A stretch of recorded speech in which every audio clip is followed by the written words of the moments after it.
This is Lewis Hart for Boxing Social in association with Empire Fights. So always good to be joined with Spencer Fearon in the immediate aftermath of Artur Beterbiev being crowned the new light heavyweight king, holding all the belts in the division after Dmitry Bivol by a majority decision. Yeah, I guess sort of jumping straight into it. What was your thoughts on that performance and the fight itself?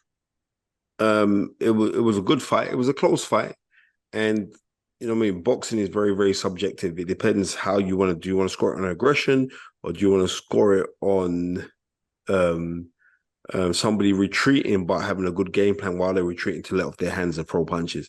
So, like I said, boxing is subjective. So we could all sit saying, "Oh no." I see Eddie Hearn went on and said like it was diabolical on the scoring because it was like one judge gave it 116, 112, Mm, right?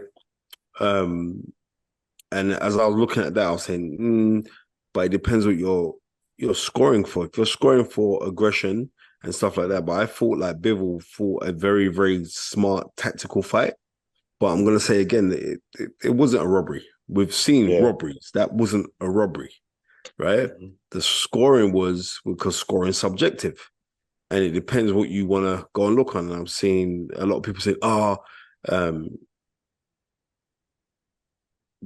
Bivol won convincingly. He didn't win convincingly. I ain't gonna lie to you. From where I was watching, I did 117, 115 to Bivol, Mhm. right? That's how I scored it. Yeah, But then when I remember I'm doing a watch along with Tundi and yeah. we had a lot of people on the so big up all the we had like 20 odd thousand today on it. So I was like, thank you. Um, but so you're not really, really getting the nooks and crannies of watching the fight.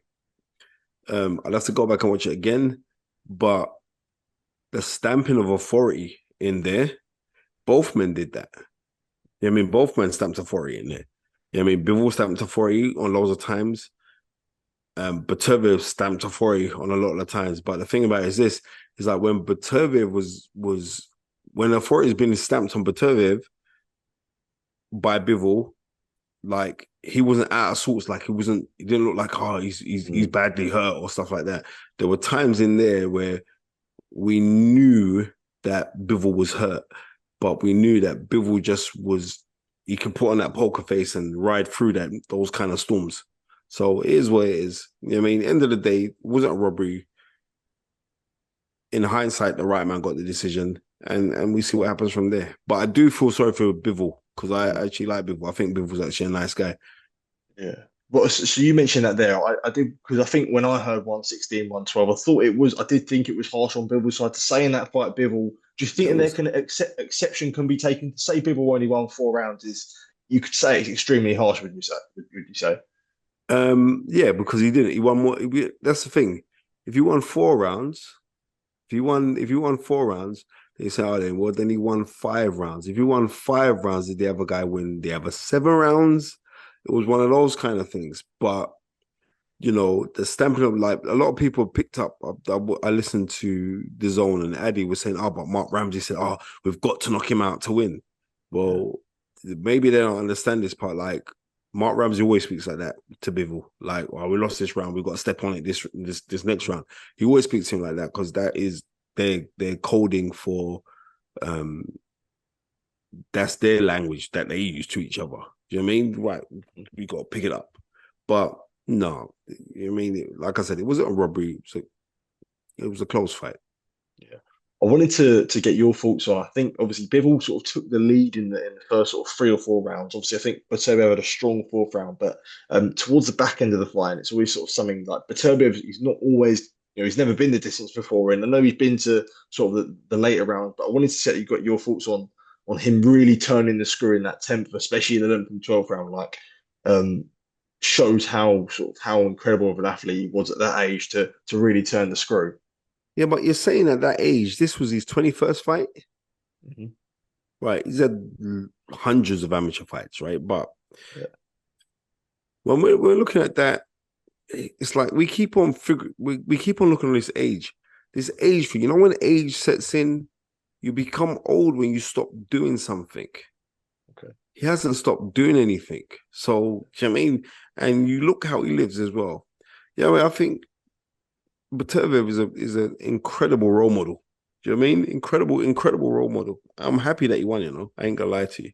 I do like Bivol because we met him last year. Was you out in Saudi last year? Yeah, I was. Yeah, when Yeah, he was there, I they're met him. both there. We was Yeah, at the dinner. I was at the dinner yeah, with him. And Bivol was a really, really nice guy to me. That is, I'm saying that he's going through whatever he's going yeah, through right now. But we were, and Beterbiev was there as well. And so, um, good fight, man. Really, really enjoyable fight. The whole card was excellent. We got a yeah. massive. I was gonna You know say, what I yeah, liked? Fabio Wardley. Yeah, Yeah, you know what I liked as well. You know what I mean? I like the fact that they gave away a G wagon, and I saw yeah, the the lady that collected it, and it was like, wow. And it was kind of mad because like because they've done it by your seat, what seat you were on, and what your ticket was. Now I'm saying like if I'd have went to that show, I would have never won because I'm never in the seat that they give me. yeah, yeah, but it was yeah, nice that it yeah. was nice that it was that those nice touches. It was very. I thought it was an excellent show. I thought the whole show in all, just I mean, Buster Rhymes. I mean, Sienna, Missy Elliott. Come on, even though I like the big Missy Elliott, I don't like this new Missy. Yeah, don't yeah, like don't like her. Don't like her. yeah. I did. Yeah, just It's like actually. Luther Vandross. We like the big Luther. We don't like that anyway. Yeah, did want to touch on Fabio Wardley as well. Like he's announced Incredible himself win. at the world stage, I'd say. You know, a real credible performance against Fraser Clark, which removes any doubt from that first fight. Bro, Fabio Wardley is he's a boss. You know what I mean? And the thing about it is this is like Fraser started sharp as well. I've never seen Fraser punch so sharp. Like he was punching very, very snappy. But um he got caught. And Tundi was saying on the show, he's like, he's got to be careful of the overhand rights. And you got to look for how Fabio throws that overhand right. It's like he'll push the jab out and he'll balance himself to really wing it over. And Yeah, Fabio is a very, very quick. He's very quick for a big man. He's very quick. You know what I mean? And he caught Frazier, and he was discombobulated. And while then he kept on throwing. He gets him over the other overhand right. And I think he broke Frazier's jaw because his face yeah, just looked dismantled. mm, And it was hurtful because I like Frazier a lot. I know both guys, but I mean, I'm closer to Frazier than I am to Fabio. But every time I see Fabio, it's it's cool. And I thought like Frazier did some good things in there, but then I mean, he got caught, and you know what I mean. It was too early to. You know what I mean, it's sad because I know the things that he had in his mind to yeah, go and administer. But I'm going to tell you this: God's honest truth is this, right? If you have a trainer, yeah, but you invariably know more than their trainer, you know more than your trainer, you're gonna come a cropper. I'm just want that to sink into you. Like you actually know more than your trainer. You're gonna come a cropper. I don't know what the game plan was and all the rest of it, but I've seen this now. And now loads of people are sending me texts saying like, oh no, Frazier should leave Angel Fernandez. No, he shouldn't leave Angel Fernandez, right? But I'm saying that, but I know that Frazier knows more boxing than Angel Fernandez. Frazier been involved in boxing longer than Angel Fernandez, right? So to me, that didn't. You get what I'm trying to say? yeah. No, I get it. I Right. get And it. it's Yeah, it not doesn't even me make sense. taking it's not even me like trying to blame someone and all the rest of it, because every fighter has to take their own responsibility of the things that have happened within their career. Every fighter's got every fighter's got to take their own responsibility. You made those decisions. Now the difference is like I always like seeing beginning of fights, and I always like to analyze the corners and their energy that they're giving off. And and you could see, especially like Michael Magic Hands, who Yeah, works, I was gonna. I right? was literally about to say that. Yeah, Yeah. You could see they were on it to G their guy. You know what I mean? And like you could even see like when Fabio came out to fight, Fabio looked like a Ninja Turtle, right? yeah, Then I thought, look at this yeah, guy. All he needed was a pizza box, you know what I yeah, mean, and the eye mask. But Fabio, we have to call it as it is. Fabio Wardley, for all these talents and everything else, he's a white collar fighter. He had no amateurs. Now, surely you, with you being a thoroughbred, you being a man that's been to the Olympics and won a bronze medal, you've been to Commonwealth Games, you won a gold medal. Surely these guys ain't meant to come near you. They're not meant to have nothing on you at all. I'm just going to be real. They're not meant to because they haven't got that experience. Yeah. So yeah, I'm not blaming. Oh, it's the trainer's fault. But I'm saying on the rules, if you know more than your trainer, why is your trainer your trainer? Yeah. That's what I'm saying. And it's not, I mean, it's not, I ain't got nothing against Angel Fernandez. I'm just saying, like, right, what, I mean, I'm getting loads of messages. Oh, he's a fraud. Angel Fernandez is a fraud.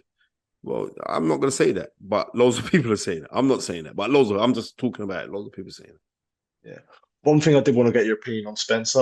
Yeah, not to forget for Ben Whittaker. Yeah, a bit of a weird ending to the fight. What did you make of everything in Everyone's saying he general? quit. Let's call it as it is. Yeah, a lot. That's what I was going to ask you. Yeah. I'm not saying that though, No, right? no, I was just going to ask you. But I'm saying like everybody, the amount of message Ben Whittaker, or that's what they're saying, like Yeah, he's getting murdered right now, right? But what I do feel sorry for Leon Cameron. I do feel sorry for him, right? Because, and also I would say to Ben Whittaker, like, don't don't conform. And in this fight, I was seeing somebody who's trying to conform and not do the showboating and not do all that kind of thing. He weren't doing that. He was fighting the other guy's fight, basically. I'm saying to Ben Whittaker, do you. No matter when people say, oh, well, it's disrespectful, or oh, this and da da da, and all the rest of it, do you. I'm saying, and like, I saw tonight that he actually wasn't doing himself.